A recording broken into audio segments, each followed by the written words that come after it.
Halito, and welcome to Native Chalk Talk, a podcast by natives for all. Here we're keeping our Native ancestors' stories and history alive, while also sharing with you our Native culture, traditions, and more. I'm Rachel Youngman, a Choctaw originally from Anadarko, Oklahoma. I hope you'll enjoy this journey with me as we learn from our Native American guests. And I hope you'll do me a favor. Feel free to like and share these episodes. I so appreciate it. Yakuki.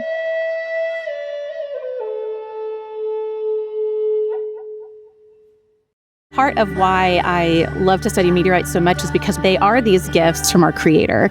Creator has put into each rock a story, just waiting for us to uncover them. See and share our stories at togetherwe'remore.com. I'd like to introduce to you LaNora Parker. She was on that wonderful episode that we did with the Quanah Parker family. And now I'd like to hone in specifically on LaNora's life. And there's so much to learn from you, LaNora. Welcome to Native Chalk Talk.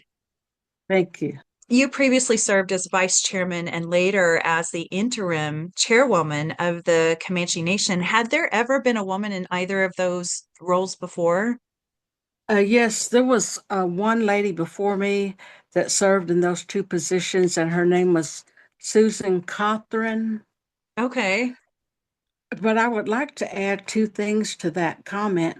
I was also the Comanche Nation First Lady in 1985, and I also served two terms as committee woman number two. I was elected twice, then vice chairman, then interim chairman. Wow, what a reputation for good things in the Comanche Nation and serving your people. Don't you know, Quanah Parker, your great-grandfather would be so proud of you. Thank you. Thank you. Try to follow his footprints on the earth. What was it like stepping into those leadership roles, and what were some of the most memorable or challenging parts of that journey? Well, it was an honor to be elected by my people. I campaigned, I did the best job I could. And when I won, I was so excited each time because that was a desire in my heart. And I'm glad that I got to experience that. It was all positive. I worked well with the other CBC as a team member, and it was mostly men, but Mm, I learned a lot just being on the committee, and I was really blessed to have that opportunity to use my voice to make mm. progress for our people and every age group and program that would benefit them. That's wonderful. And you mentioned, being a woman among all of these Comanche men. I mean, were there challenges around that specifically? Were you ever afraid to speak up, or did you feel like you had a voice amongst the guys in the Comanche Nation? Yes, I did have a voice, but first I had to prove myself.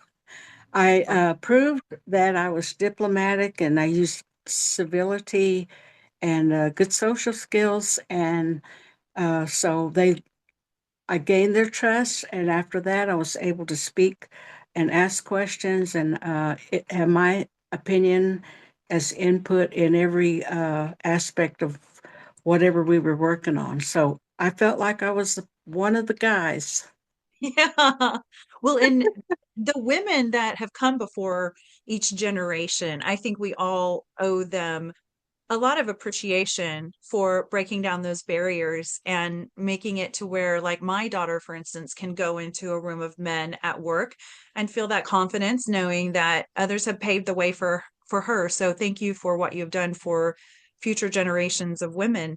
Um, I think that is really, as a career woman myself, I agree with the whole. We still feel like we need to walk in the room and prove ourselves. And that's just how it is.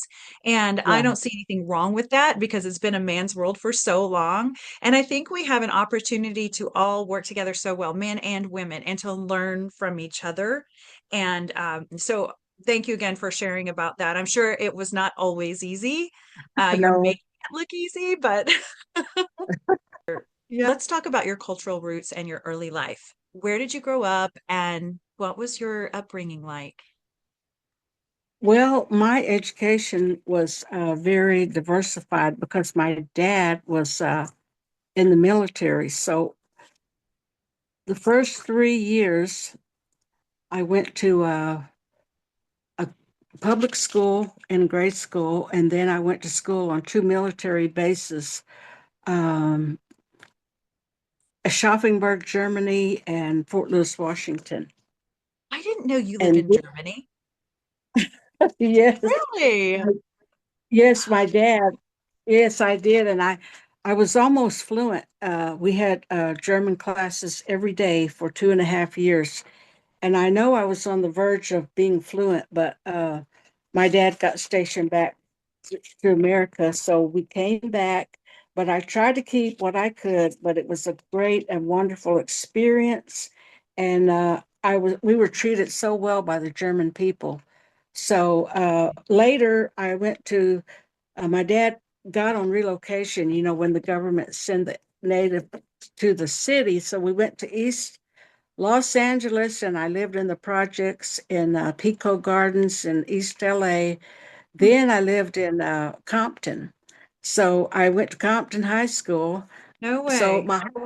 yeah, the high school I went to was Compton High School, and I think the families there were middle class, and I was treated very well there, but I was the only Native American.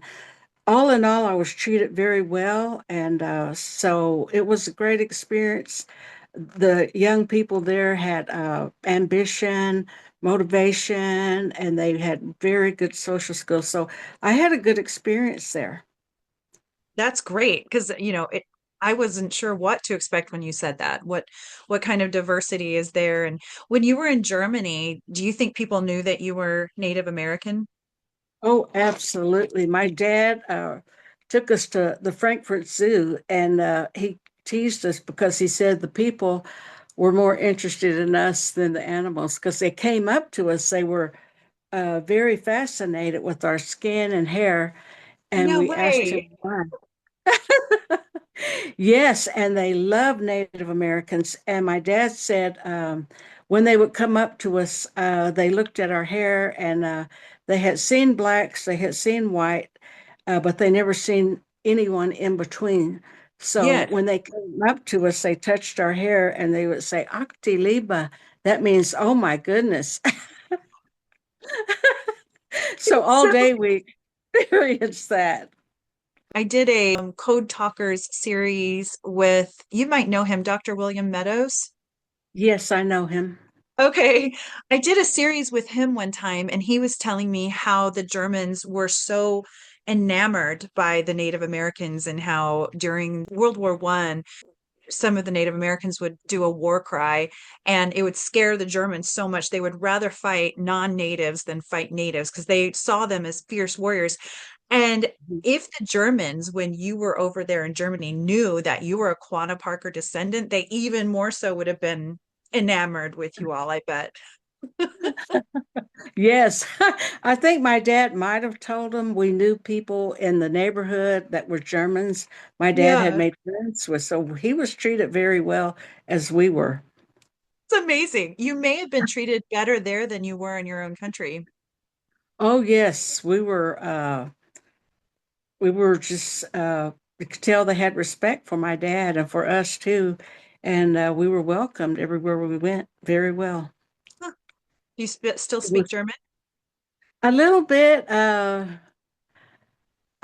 can count 1, 2, 3, 4, 5, 6, 7, 8, 9, 10. That's 1 to 10. I Very still good. have it. And I bet it's been a while since you've spoken it, so that's pretty good. I think I I'm gonna went to two other schools, boarding school, Chilocco Indian School in Kansas and Fort Sill Indian School. So that was my high school years. really. So, Yes, 2 years. Shalako, what was it like? What was your experience like there? Because I feel like when you probably went, I assume that that's when the boarding schools were on the cusp of kind of changing a bit. But tell us your story about Shalako. Okay, Chilocco was basically at that time the Indian schools were for orphans. But they let us in as an exception because both my mother and father were unemployed. Hmm. So I was probably one of the only students that had two parents. Hmm. So I was already acclimated to being in the family setting. So for me, being at a high school with no parents and 1,000 students, it was hard for me. But the rest of the kids probably had a better experience than me because they had no parents. But all in Interesting. all, Right. yes, there was good things about it. We had a lot of events.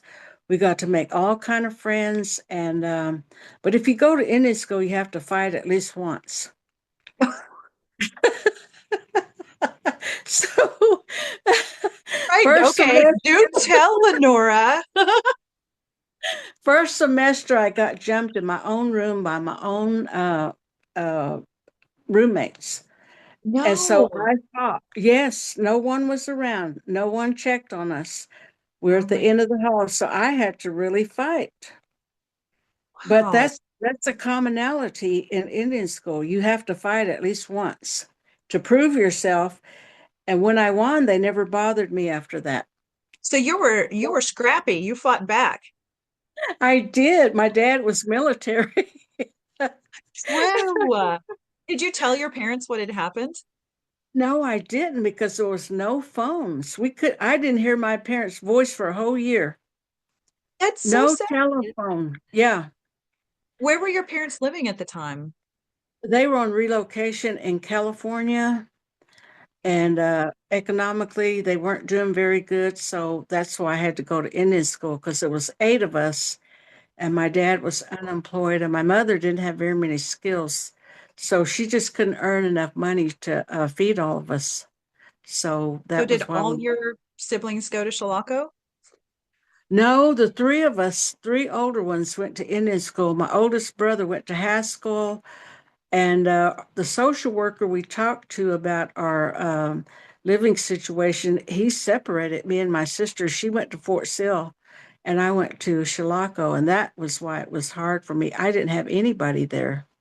Right, like you went from having a bunch of siblings around you to just having to fend for yourselves self and fight your roommates. Yeah. I mean, how did you feel the first day you got there? Were you sad?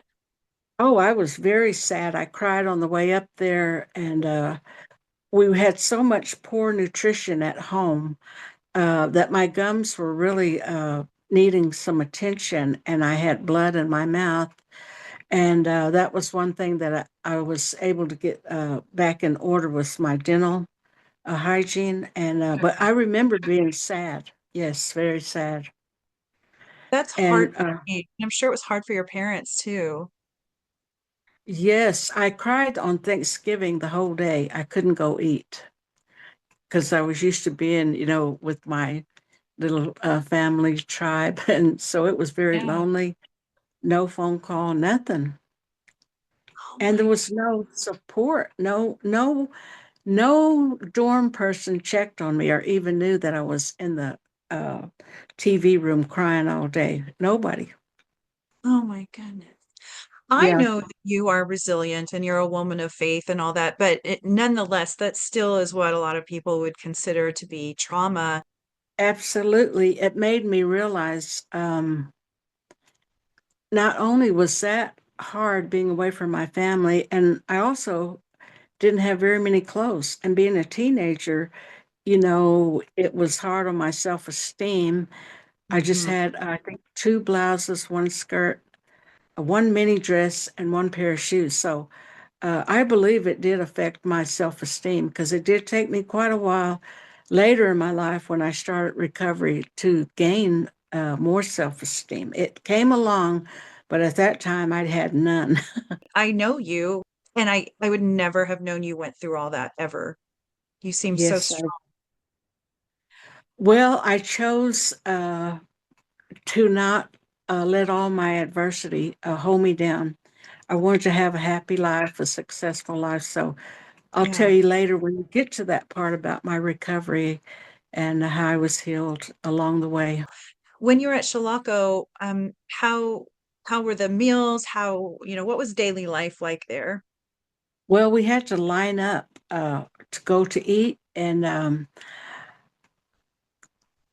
when we got there, everything was as I told you in the 60s, old school. We actually ate out of metal trays and glasses of milk. And the meals I don't remember that well, but I do remember being happy that I had 3 meals a day.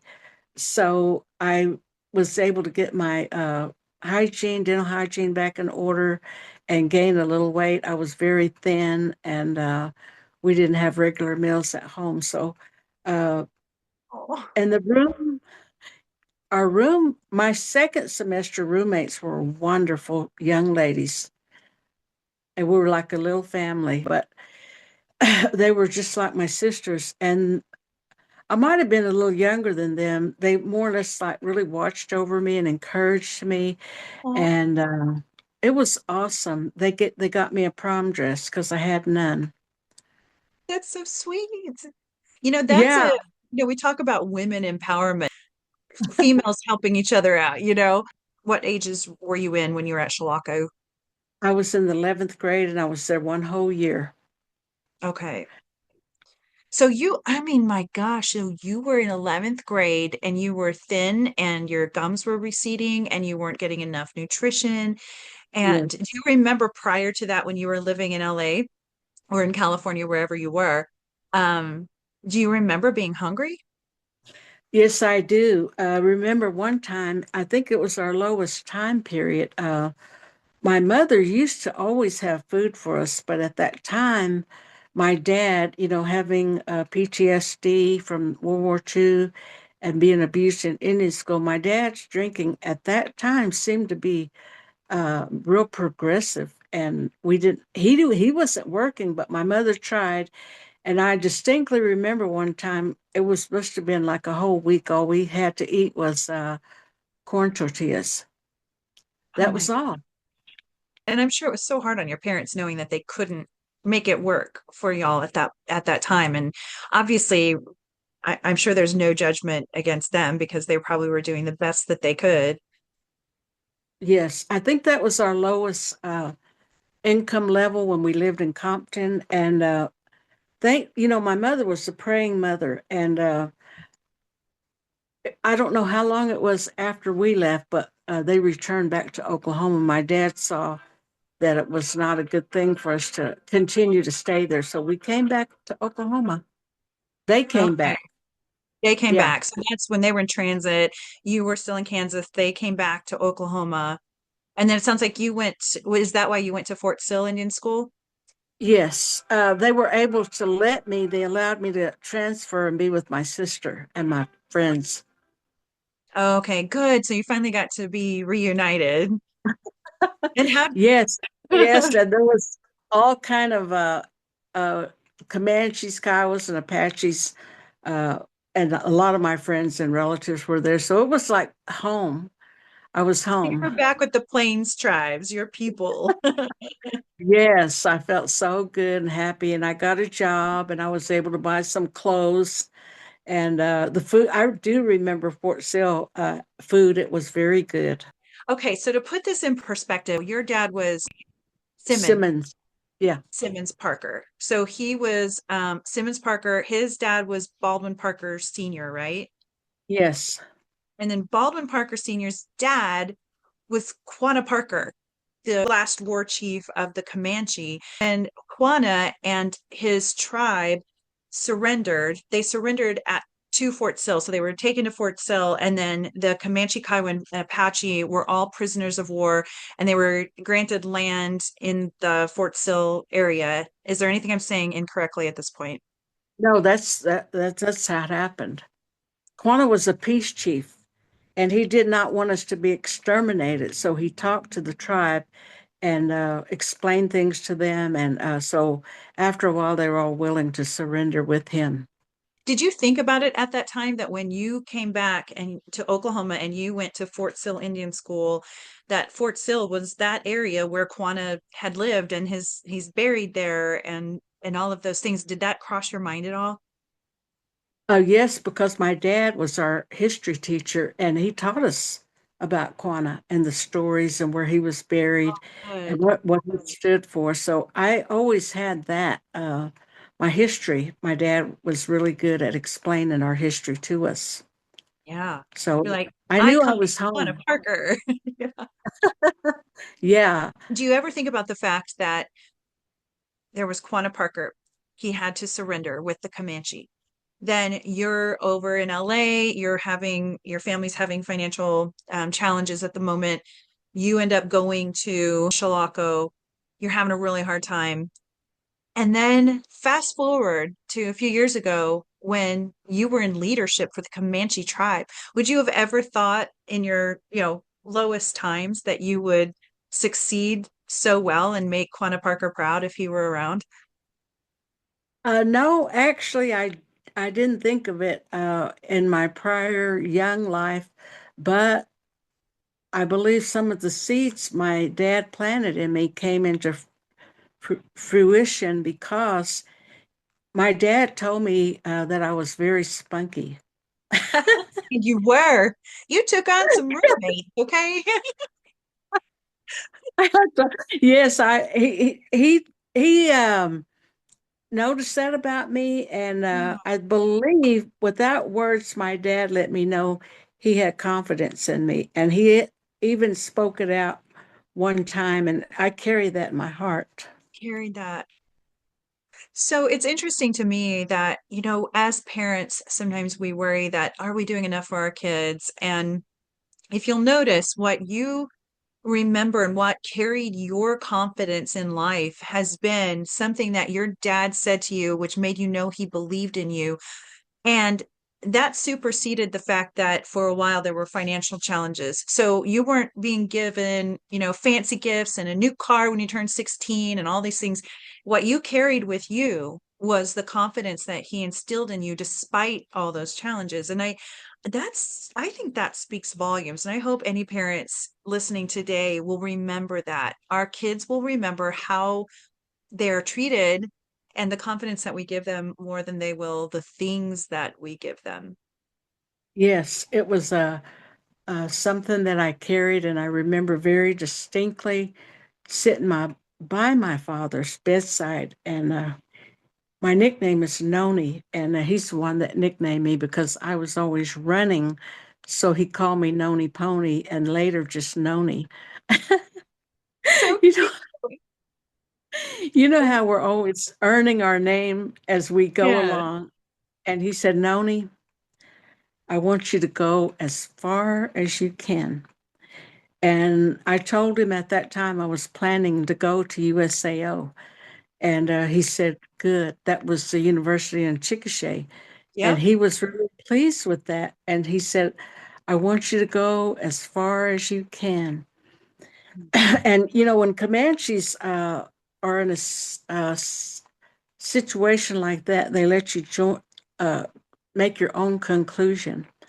So I concluded later that my dad didn't necessarily mean uh, education, but just in life. And so I believe that helped me all the way because I knew my dad believed in me, or he That's wouldn't have told me go all the way. So I went all the way. yes. And I mean, you and your family members are highly educated.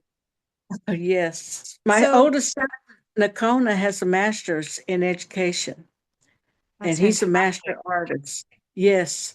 Wow. He's in Santa Fe doing very well, and his younger brother, Quanah Parker Burgess, they're both very well established art That's they share wonderful. the culture. They stayed with it. They had two parents that encouraged them, and that was something I aspired to do with my children and grandchildren, to be verbal with them because there wasn't that much validation for me because my parents were in a very cold, unloving environment, unnatural environment in the Indian school for 12 years each. Now, what is your Yes. mother's name? So Simon is your dad. What's your mom's name? Ina Anko. Ina. She's Kiowa. Ina Anko. And where did Yes, they meet? Did they meet in the boarding schools? yes, they met at boarding school. My mother uh, was younger than my dad. My dad was 6 years older, but even though they had that time space in between them, I think my mother started to school when she was 8 years old, and I think my dad left school, then he came back. So he was 6 years older than her, but they met in Indian school. And my dad was in the first graduating class of Fort Sill Indian School, and he was a salutatorian. Oh, wow. Well, and Fort Yeah. Sill, correct me if I'm wrong, but Fort Sill Indian School kind of had some mixed reviews as well. Like there were times when the children were not treated well, and other times people walked away saying it was the best experience that they had had. What are your thoughts on maybe what your dad may have gone through? Well, see, the two generations were different. When they were there, they stayed long term.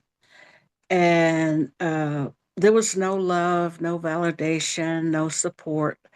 So to be in that environment 12 years and not parented, neglect is abuse.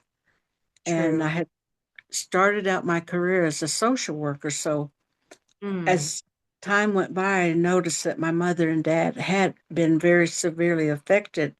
When I learned about historical trauma, I realized that they were in a very painful lifestyle. At the Indian school, it was the way it was structured, taking them from their parents and not Oh, allowing them to have an identity, taking their identity from them. They couldn't dance, they couldn't sing. Uh, I didn't want them to use their language. And my dad, very ironically, when I was 12 years old, he came and talked to me and he said, Noni, when I was 12 years old, at Fort Sill Indian School, I decided I'm going to keep my language. So I talked to awesome. my mother every time I went home and nothing but Comanche. And so all of the code talkers, there was 14 of them, and they were all fluent. They must have evidently secretly kept their language too. Yes, right? Wow. Because again, that was a time frame when they were losing their language. To this day, do you speak Comanche? No, I don't. And that's a very big regret for me. They were brainwashed in Indian school and told not to teach their children because their children needed to know only English to get along in mainstream society. So I Oh. have no language, but I have made an effort to learn as many prayer songs as I can. Lance Wariakwi was on an episode a while back with me, and he actually sang some Comanche hymns, and they were just beautiful. Of Oh, course, yes. very touching. Yes, they are beautiful. A lot of them are translations like Amazing Grace and The Roll is Call Up Yonder, but some of those songs are downloads straight from heaven to individual. So, Oh, yes, and they don't really explain it like that, but just from the stories I've heard as a young girl from the elders, they were outside maybe crying or grieving, and a song would come and they would stop. One of my elders told me a story about her sister that was crying outside because her husband died and she didn't want her children to hear. So when she was crying, she heard a beautiful song and she stopped crying and she listened to the song and then she was able to learn the song. And it had a very, very beautiful meaning that the Lord is going to be with her no matter how hard her mm. life is. He's going to be with her. And so she learned it and she went back home. And when they had some services, she sung it. And now it belongs to the whole tribe. So That's that was beautiful. directly from heaven. It's interesting. It's a very touchy subject when we talk about our native communities, regardless of tribe, believing in God and believing in Jesus. There are some that are pretty hateful about it. I even when I put out the Quanah Parker episode, there was someone who was just came and attacked me about the fact that, Quanah Parker choosing Christianity was blasphemous against the tribes and everything. And I was like, you know what? A, to each his own. But Yeah. B, you have to separate, in my opinion, you have to separate Christianity and the Bible and what Jesus and God did or have done for us as separate from human beings who have made mistakes in life. And again, to each his own. But the way I see it, if we have found Christianity for ourselves and it gets us through the day and we truly believe in it, why are you judging us? Like, Mhm. leave us alone. We're not hurting anyone. I was So, given a very beautiful explanation by my ex husband's grandmother. Her family was very spiritual.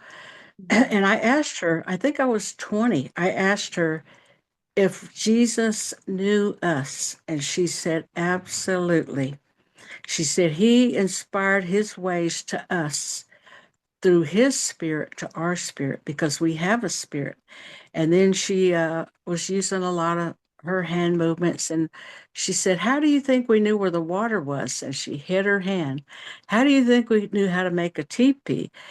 How do you think we knew where the buffalo was? And how do you think we knew where the medicine was? And then she said, by the Holy Spirit. Holy So Spirit. isn't that beautiful? That is beautiful. Someone had to teach us. Yes, someone had to teach us. A lot of people wouldn't say that our ways line up with the Bible or the Bible lines up with our ways, but our ways are spiritual ways.